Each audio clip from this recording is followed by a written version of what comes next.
Meus queridos irmãos e irmãs, a palavra de Deus que nós acabamos de ouvir nas 3 leituras da Bíblia, elas conduzem um pouco a nossa reflexão no dia de hoje.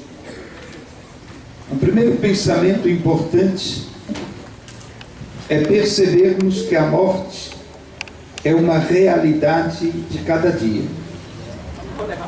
Nós temos um pouco como a morte incomoda o ser humano, porque a gente percebe que ela é algo que não faz parte da nossa realidade, ela é algo que interrompe a nossa vida.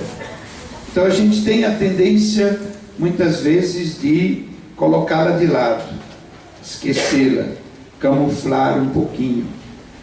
O mundo de hoje, o pensamento de hoje não gosta muito de falar da morte. A gente quase com uma espécie de proteção para a gente não pensar. E no entanto, ela faz parte do nosso dia a dia. Em primeiro lugar, porque desde o momento em que nós nascemos, à medida em que o nosso corpo cresce e se desenvolve, nós já começamos o processo. Cada vez mais nos tornamos mais fracos, cada vez mais nós envelhecemos. Quando a gente é jovem, não pensa muito nisso. Quando a gente começa a chegar já no zenta bem avançado, a gente já começa a pensar, e sobretudo quando os nossos amigos, companheiros de escola, gente que a gente conheceu, mais ou menos da mesma idade da gente, também começam a partir. E a gente diz, um dia também eu vou ter que enfrentar esta realidade. Então esse é o primeiro pensamento. A morte, ela faz parte do dia a dia da nossa vida. Quer nós queiramos, quer não. Quer a gente tente esquecer, quer a gente enfrente a realidade com coragem, com confiança. Um segundo pensamento importante. O que é esta morte para nós? E aqui nós temos 2 opções. Se a pessoa não tem fé, se a pessoa não crê, a morte é inevitável e vai representar o fim, a destruição de nós mesmos. Não tem saída. É uma visão fechada, é uma visão pessimista, é uma visão triste. A morte põe fim à pessoa humana. Ora, na fé, nós sabemos que não é assim. Na fé nós sabemos que a morte é uma passagem, a morte é uma mudança, é uma transformação. Mas aquela pessoa que é criada por Deus, esta pessoa é criada para viver eternamente. Nós nascemos de Deus, temos um princípio. Mas o ser humano que Deus cria, ele é chamado a viver para sempre a vida eterna. Isto a nossa fé indica. Então a morte, ela deixa de ser algo de que a gente tem medo, algo de que a gente procura não pensar. A morte passa a ser um momento importante da nossa vida. A passagem, a mudança deste mundo terreno para o mundo eterno, para o mundo espiritual. Se vocês pensarem bem, quem é mãe aqui? Levante a mão. Quem é mãe? Muito bem. Vocês já pensaram o que aconteceu quando vocês geraram um filho ou uma filha? A semente de vida foi depositada no ventre de vocês. Durante 9 meses, este ser humano foi crescendo, foi se desenvolvendo, foi se formando, foi se tornando tão grande que a um determinado momento não podia mais permanecer no seu ventre. Teve que ser dado à luz. Teve que deixar esse espaço protegido em que ele se encontrava para enfrentar um mundo novo. E esta passagem é uma passagem normalmente dolorosa.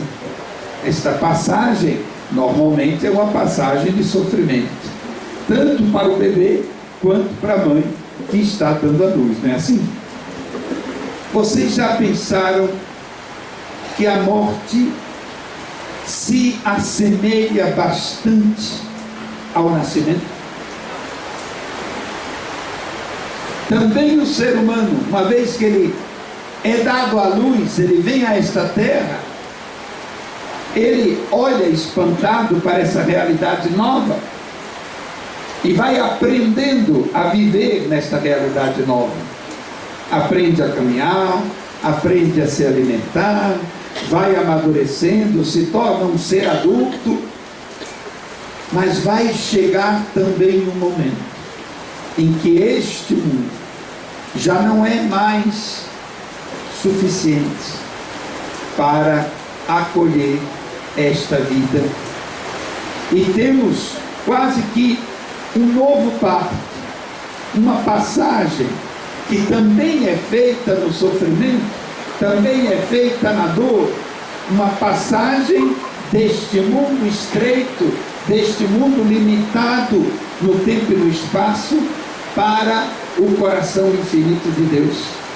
Novamente, o ser humano é dado à luz, só que agora é a luz divina, é a luz da eternidade, é a luz do céu. Então esta é a visão que o cristão tem sobre o mistério da morte. Ele é doloroso? É. Ele faz sofrer? Faz. Quem de nós já não teve a experiência do luto, da perda de um ente querido? E a gente sofre, e a gente chora, mas a gente não se desespera. Essa é a diferença. Jesus também sofreu. Jesus também chorou com a morte do seu amigo Lázaro. Vocês já pensaram nisso? Quando Lázaro morre, e Jesus chega lá depois de 3 dias, e pede para ver o sepulcro, e as irmãs Marta e Maria levam Jesus ao sepulcro, o Evangelho diz, e Jesus chorou. Jesus chorou. Ele logo depois ia dar a vida de novo a Lázaro. Ele sabia que ia ressuscitar Lázaro. Mas ele chorou porque a morte comove. Porque o luto dói. E Jesus, como ser humano, verdadeiro homem, sendo verdadeiro Deus, não deixa de ser verdadeiro homem. Jesus participou do nosso luto. Jesus participou do nosso sofrimento. E chorou, como nós também choramos. Mas logo depois, Jesus manda abrir a pedra do túmulo e diz: Lázaro, vem para fora. E restituiu a vida.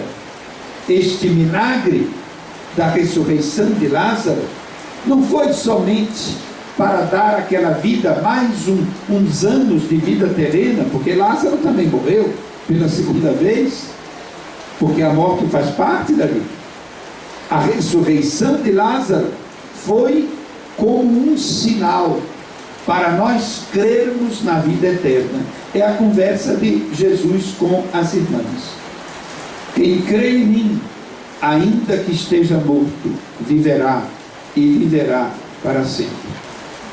E quem vive e crê em mim, não morrerá jamais de uma morte eterna, de uma morte que seja a destruição, o fim de todos. Nossa morte é uma passagem. Por isso mesmo, os cristãos, quando começaram a enterrar os seus falecidos no início da igreja, deram o nome a este local. Naquela época eram locais escondidos, porque estava havendo perseguição, não se podia ser cristão. Então, as primeiras catacumbas de Roma, os cristãos deram um nome. O nome que passou para a nossa linguagem até hoje, nós chamamos aqui de cemitério. Sabe o que quer dizer cemitério? Em grego, lugar do descanso, dormitório, lugar do repouso, a sala de dormir, o quarto de dormir. Então nós chamamos os lugares onde nós colocamos os restos mortais dos nossos irmãos, dos nossos entes queridos, um lugar de descanso, um dormitório. Eles estão transitoriamente, passageiramente, seus restos mortais estão aqui, porque eles vivem e vivem em Deus, não estão aqui, eles estão no coração de Deus. O último pensamento que nós podemos tirar da palavra de Deus que nós ouvimos é aquilo que o apóstolo diz na segunda leitura. Se a morte é esta passagem, se nós somos chamados a uma vida que é uma vida eterna, devemos viver já agora, com os pés na terra, mas o coração e os olhos voltados para Deus. Devemos viver na terra, cumprir o nosso dever, constituir nossa família, viver o nosso trabalho, a nossa vida profissional, nos comprometer com a transformação desse mundo, com a melhoria deste mundo, e nós sabemos como nós estamos necessitados de um compromisso sério para uma sociedade melhor. Basta de corrupção, basta de roubalheira, basta de cada um pensando em si mesmo e não pensando no país, basta da falta de responsabilidade que faz com que nós vivamos constantemente num mundo infeliz. E a Bíblia nos diz: se Deus não está presente, em vão trabalham aqueles que querem construir a cidade. Não se pode construir uma sociedade sem Deus. Não se pode pretender desenvolver o ser humano jogando Deus para fora da vida social. Não se pode construir uma sociedade equilibrada e justa sem colocarmos o nosso coração em Deus, para termos força de vencer o pecado que está em nós, para termos força de superar o egoísmo que cada um de nós tem naturalmente. Se nós não colocamos Deus no nosso meio, nós vamos ser, como diziam os antigos romanos, lobos vorazes uns dos outros. Sem Deus, o ser humano se torna um lobo voraz a devorar os seus colegas. Então, o grande compromisso do dia de hoje, rezando pelos mortos, pelos falecidos que estão em Deus, nós também queremos nos comprometer para já desde agora vivermos uma vida de santidade, uma vida de comunhão com Deus e de comunhão com os nossos irmãos, para que também a nossa morte seja uma passagem feliz, seja uma passagem para a vida eterna em Deus. Jesus do Evangelho diz: eu tive fome, você me deu de comer. Eu tive sede, você me deu de beber. Eu estava nu, você me vestiu. Eu estava preso, doente, você me visitou. Onde eu estava necessitado, eu tive a tua mão amiga. Agora venho para o meu céu. E o Evangelho diz que as pessoas vão perguntar: mas Jesus, quando foi que eu te vi? Eu vivi 2000 anos depois de você. Eu nunca te vi caminhando pela rua. E qual é a resposta de Jesus? Tudo aquilo que você fez, ou tudo aquilo que você deixou de fazer, por mais pequenino dos seus irmãos, por mais necessitado, por mais fraquinho, por mais abandonado, tudo aquilo que você fez ou deixou de fazer, foi a mim que você fez ou deixou de fazer. Então nós temos a estrada, nós temos o caminho para chegarmos a essa eternidade feliz, vivermos como irmãos e irmãs, colocando Deus em nosso coração, a luz da fé transfigurando a nossa visão, e assim vivermos o nosso dia a dia com fidelidade, com responsabilidade, a morte será então para nós passagem para a vida eterna. Amém.